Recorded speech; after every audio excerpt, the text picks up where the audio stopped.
तो मैं पहले काम के लिए चैट जीपीटी का बहुत उपयोग करता था, लेकिन अब मैं इसका लगभग कभी उपयोग नहीं करता। अब एक नया उपकरण मैंने उपयोग करना शुरू किया है। इसे उपयोग करना मुफ्त है और यह मेरे पसंदीदा और सच में इंटरनेट पर सबसे शक्तिशाली उपकरणों में से एक बन गया है। इसका नाम नोटबुक एलएम है। ये गूगल का है और ये देखो, पिछले हफ्ते उदाहरण के लिए मैं एक निवेश के बारे में जानना चाहता था। मेरे पास 4 पीडीएफ्स थी जिनका कुल पृष्ठ संख्या 100 से अधिक था। मैंने बस इन 4 पीडीएफ्स को नोटबुक एलएम पर अपलोड किया और इसने एक एआई पॉडकास्ट बनाया जिसे मैंने अपनी यात्रा के दौरान सुना। और मैं अकेला नहीं हूं जो इसका उपयोग करता है। स्पॉटिफाई ने इस साल अपने स्पॉटिफाई रैप को शक्ति देने के लिए नोटबुक एलएम का उपयोग किया, जिसमें बहुत सारा एआई था। तो इस वीडियो में मैं आपको दिखाना चाहता हूं कि नोटबुक एलएम क्या है, मुझे यह क्यों पसंद है और 13 चीजें जो आपको नोटबुक एलएम के साथ करनी चाहिए ताकि आप शुरुआती से पावर यूजर बन सकें और अपने व्यवसाय, शिक्षा, निवेश या सच में बस अपने जीवन को सामान्य रूप से बेहतर बना सकें। तो शुरुआत करने के लिए मैं ये सब यहाँ वास्तविक समय में दिखाने वाला हूँ। हम notebooklm.google.com पर जा सकते हैं। मैं विवरण में एक लिंक भी डाल सकता हूँ। लेकिन जब आप आते हैं तो आप एक छोटे पॉपअप पर क्लिक करते हैं और फिर सुनिश्चित करें कि आपने अपने गूगल खाते में साइन इन किया है। सब कुछ नोटबुक में सहेजता है और हम अपनी पहली नोटबुक बना सकते हैं। तो बस उस पर क्लिक करने से यह आपको कुछ स्रोत अपलोड करने के लिए कहेगा और यह मुझे इस सूची में 13वें नंबर पर लाता है, जिसमें 13 अलग अलग चीजें हैं जो आपको इसके साथ करनी चाहिए और ये कई स्रोतों को अपलोड करना है। हम पहले से ही जानते हैं कि चैट जीपीटी या जेमिनाई पर उदाहरण के लिए आप एक स्रोत अपलोड कर सकते हैं और इसके बारे में कुछ सवाल पूछ सकते हैं और यह बहुत उपयोगी है। लेकिन नोटबुक एलएम विशेष रूप से कई स्रोतों को समझने के लिए डिजाइन किया गया है और यह विभिन्न प्रकार के स्रोतों को संभाल सकता है। PDFs, website, link, video, copy किया हुआ text, Google docs, slide show, यहां तक कि मार्कडाउन दस्तावेज भी। यहां कई अलग अलग फाइलों को समझा जा सकता है। तो अगर मेरे पास एक पूरा ऑडियो बुक है और ये एक MP3 फाइल है तो मैं उसे अपलोड कर सकता हूं।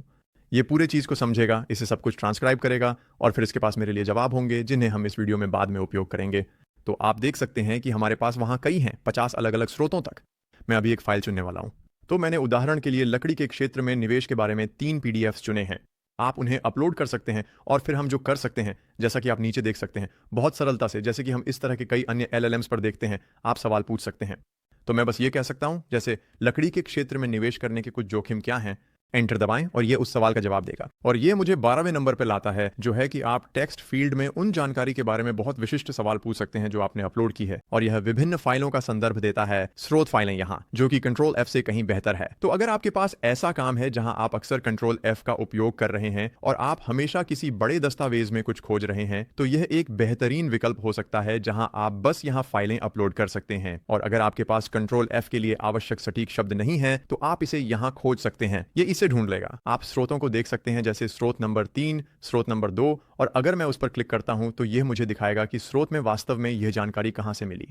तो फिर से, अगर आप किसी टाउनशिप से एक विशेष कोड ठीक से ढूंढना चाहते हैं या आप जानते हैं शायद किसी तिमाही आय रिपोर्ट से कुछ ऐसा, तो आप ये सब यहां कर सकते हैं। अब हम नंबर एलन पर चलते हैं। आप वास्तव में 50 अलग अलग स्रोतों से सीखने के लिए एक पॉडकास्ट बना सकते हैं। ये वही है जो मैंने इस वीडियो की शुरुआत में दिखाया था और वास्तव में अंतहीन विकल्प हैं। हम इसको कस्टमाइज करने के बारे में और बात करेंगे, लेकिन एक उदाहरण जो मुझे पसंद है, जैसा कि मैंने पहले उल्लेख किया, वह है आय रिपोर्ट। तो हम इसे यहाँ इस उदाहरण के साथ करेंगे, लकड़ी के क्षेत्र के साथ। लेकिन आय रिपोर्ट एक बेहतरीन उदाहरण है जहां आप जरूरी नहीं कि पूरी आय रिपोर्ट सुनना चाहें, बल्कि शायद आप यह जानना चाहें कि आपकी पसंदीदा कंपनी कैसे कर रही है। आप यहाँ आय रिपोर्ट अपलोड कर सकते हैं, चाहे वह ट्रांसक्रिप्ट हो या बस पूरी रिपोर्ट PDF के रूप में। और फिर नीचे अगर आप नोटबुक गाइड पर क्लिक करते हैं तो मुझे यकीन दिलाना है कि आप वास्तव में इसे यहां देख सकते हैं। तो बस नोटबुक गाइड पर क्लिक करें और यहां आप पॉडकास्ट जनरेट करें, देख सकते हैं। तो हम इसको करने के कुछ और दिलचस्प विचारों में जाने वाले हैं। शुरुआत करने के लिए आप जनरेट पर क्लिक कर सकते हैं और इस तरह की छोटी चीजों के लिए, जैसे कि सिर्फ 3 PDFs, जो कि छोटे PDFs नहीं हैं, लेकिन वे सभी एक काफी समान विषय पर हैं। आमतौर पर यह एक 10 से 12 मिनट का पॉडकास्ट होता है। छोटे विषय 3 या 4 मिनट के पॉडकास्ट जैसे हो सकते हैं, और अगर आप बहुत सारी जानकारी जोड़ते हैं तो आप यहाँ एक काफ़ी लंबा पॉडकास्ट प्राप्त कर सकते हैं। या जो मुझे पसंद है वो है कई पॉडकास्ट बनाना। आप अलग अलग सवाल पूछ सकते हैं, जो मुझे नंबर 10 पे ले जाता है।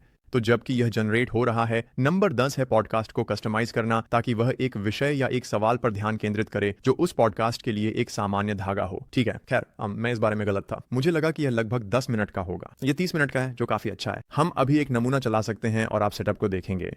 ये थोड़ा ऐसा है, बस 2 आवाजें, वे काफी प्राकृतिक लगते हैं और AI इसे इस तरह से बनाता है कि यह वास्तव में लोगों की बातचीत की तरह लगता है। जैसे कि इसमें बहुत सारे ठहराव हैं, कभी कभी किसी अन्य पॉडकास्टर की तरह वहां कुछ भराव की बातें होती हैं। अगर आप ड्राइव कर रहे हैं तो यह एक शानदार तरीका है कि आप उस विशाल सामग्री पुस्तकालय से सामग्री का सारांश प्राप्त कर सकें जिसे आप पचाने की कोशिश कर रहे हैं, जो आपको बहुत समय लेती। ये सीखने का एक शानदार तरीका है, लेकिन चलो इसे सुनते हैं और देखते हैं कि यह कैसा लगता है। ठीक है, चलो इस शोध पर नजर डालते हैं जो आपने टिम्बरलैंड और कृषि भूमि निवेशों के बारे में भेजा है। ऐसा लगता है कि आप यह तय करने की कोशिश कर रहे हैं कि क्या ये वैकल्पिक संपत्ति वर्ग आपके पोर्टफोलियो के लिए सही है। ठीक है, तो पहले 10 सेकंड जैसे एक पॉडकास्ट की तरह लगता है। चलो इसे थोड़ा बाद में देखते हैं, शायद 8:30 के आसपास हम 8 हिमैच पर जाएंगे और देखेंगे कि यह कैसा लगता है। अंतराय की संभावनाओं में है।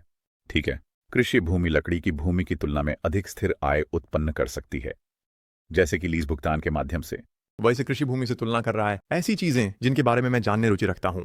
ये बस अधिक जानकारी इकट्ठा करने वाला है जो आप संगीत सुनते हुए बर्बाद करते।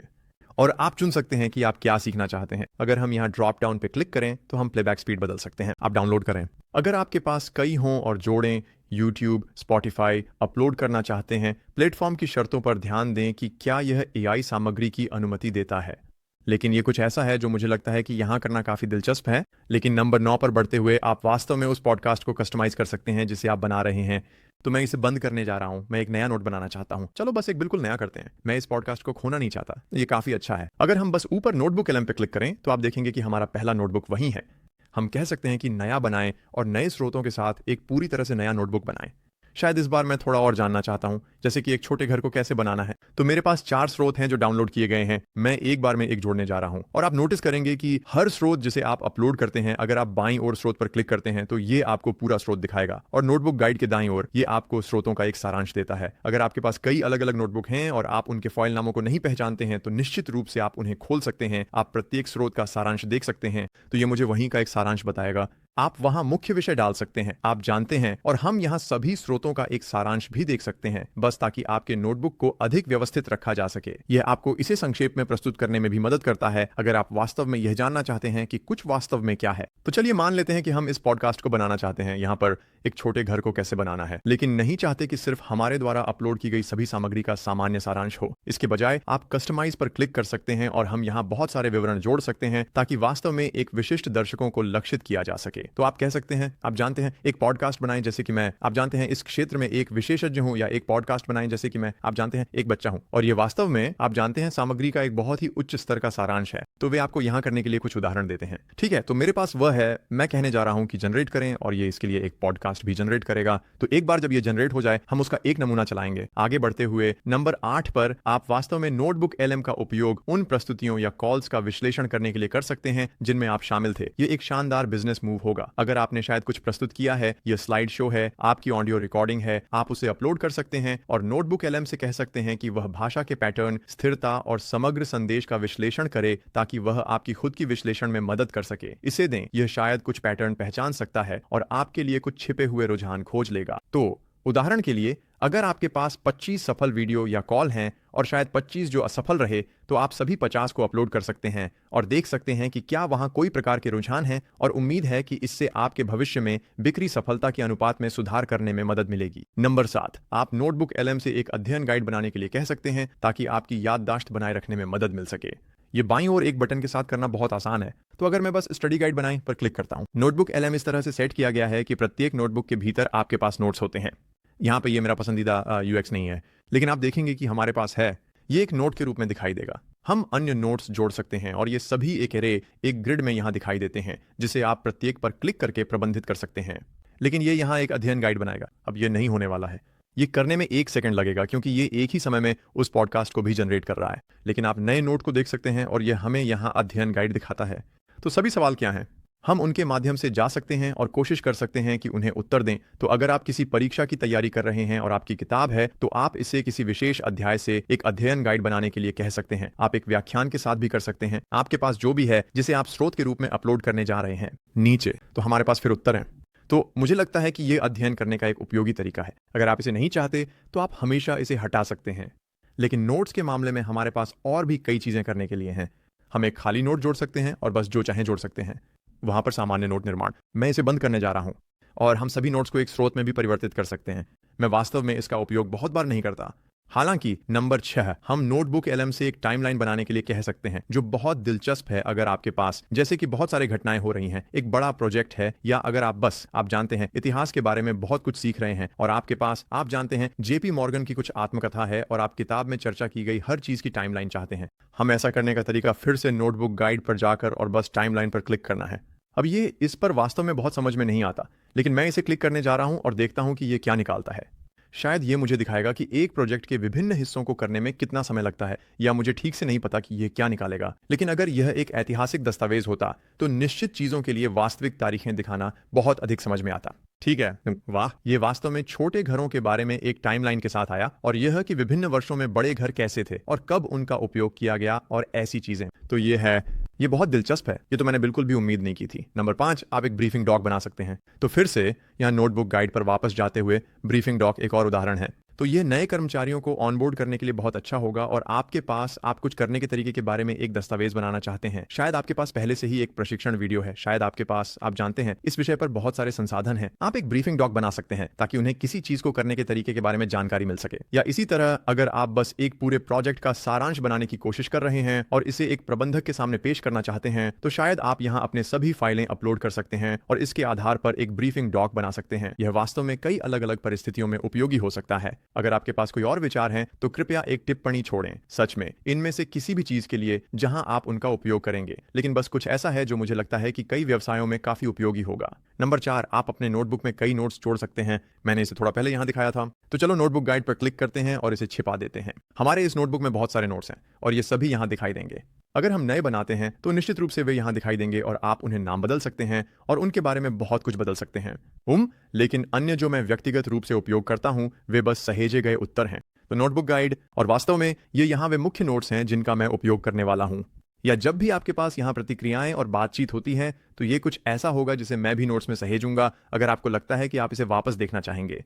नंबर 3, विभिन्न नोट्स की बात करते हुए आप कई नोट्स का चयन कर सकते हैं। तो अगर मैं यहाँ 2 नोट्स का चयन करता हूं तो मैं उन्हें अध्ययन गाइड बनाने के लिए, रूपरेखा बनाने के लिए, या बस एक संयुक्त नोट बनाने के लिए मिला सकता हूं, या संबंधित विचारों का सुझाव दे सकता हूं, या यहाँ तक कि उन्हें संक्षेप में भी प्रस्तुत कर सकता हूं। तो फिर से आप बस उसी जानकारी पर और अधिक गहराई में जा रहे हैं। कुछ ऐसा है जो जेमिनाई या चैट जीपीटी पर करने में थोड़ा अलग है, जहां आप बहुत सारे प्रॉम्प्ट्स के नीचे जाने लगते हैं और यह पूरी प्रक्रिया का ट्रैक खो देता है। लेकिन यह अपने सभी विचारों और अंत में सभी उत्तरों को एक बहुत ही दृश्यात्मक प्रदर्शन में व्यवस्थित करने का एक वास्तव में दिलचस्प तरीका है। नंबर 2, फिर आप नोटबुक एलएम का उपयोग जटिल कोड का विश्लेषण करने के लिए कर सकते हैं। ये प्रोजेक्ट्स का सारांश तैयार करने या अपने कोड प्रोजेक्ट्स में नोट्स जोड़ने के लिए बहुत अच्छा है। हे दोस्तों, ये वीडियो लाइव होने के लिए तैयार है, लेकिन गूगल ने पहले ही एक अपडेट लॉन्च कर दिया है। ये एक बहुत तेजी से बदलने वाला सॉफ्टवेयर है, इसलिए मैं आपको 2 नई चीजें दिखाना चाहता था। पहले लेआउट में बदलाव है। तो आप देख सकते हैं कि अब हमारे पास नीचे एक छोटा बबल नहीं है। पॉडकास्ट अब दाईं ओर समाप्त हो गया है। तो आप देख सकते हैं कि अगर आप ऊपर दाईं ओर इस छोटे पैनल पर क्लिक करते हैं तो वहीं से आप इसे एक्सेस कर सकते हैं। और दूसरी बात, आप अब पॉडकास्ट के साथ सच में इंटरेक्ट कर सकते हैं। ये एक फीचर है जो अभी गूगल से रोल आउट हो रहा है, तो मैं इसे अभी प्रदर्शित नहीं कर सकता, मेरे पास इसका एक्सेस नहीं है। लेकिन गूगल के अपने डेमो से आप मूल रूप से बस अपना हाथ उठाते हैं या कॉल करते हैं, जैसे कि एक रेडियो शो में। आप इसे ऐसे सोच सकते हैं, अरे, और आप बस सवाल पूछ सकते हैं और पॉडकास्ट की दिशा को थोड़ा बदल सकते हैं अपनी खुद की आवाज का उपयोग करके। और फिर नंबर 1, आप एआई पॉडकास्ट का उपयोग निर्णय लेने में मदद के लिए कर सकते हैं। शायद यह आपकी मानसिक स्वास्थ्य के बारे में बेहतर महसूस करने में मदद कर सकता है, या जो भी हो। जैसे मैंने लोगों को इसे अपने जर्नल के अंश अपलोड करते हुए देखा है और फिर आप जानते हैं इसे एक पॉडकास्ट बनाने के लिए कह रहे हैं, और फिर आप बस लोगों को सुन रहे होते हैं जो उस बारे में बात कर रहे हैं जो आप पहले से ही सोच रहे हैं, लेकिन शायद एक अलग दृष्टिकोण से। शायद आपको इसे थोड़ा अलग तरीके से सोचने पर मजबूर कर रहे हैं और उम्मीद है कि आपको चीजों को सुलझाने में मदद कर रहे हैं। तो अंततः यह एक उपकरण है। यह कुछ ऐसा नहीं होने वाला है जो नई जानकारी के साथ आएगा या वास्तव में आपके लिए निर्णय लेगा, लेकिन विचार यह है कि जानकारी को थोड़ा इधर उधर करना, इसे आपको अलग तरीके से प्रस्तुत करना, आपको तेजी से सीखने में मदद करना, और उम्मीद है कि आपको बेहतर निर्णय लेने में मदद करना है ताकि चीजों को वास्तव में बढ़ाया जा सके। अगर आप पॉडकास्ट बनाकर प्रकाशित करना चाहते हैं तो आप यह पूरी तरह से कर सकते हैं।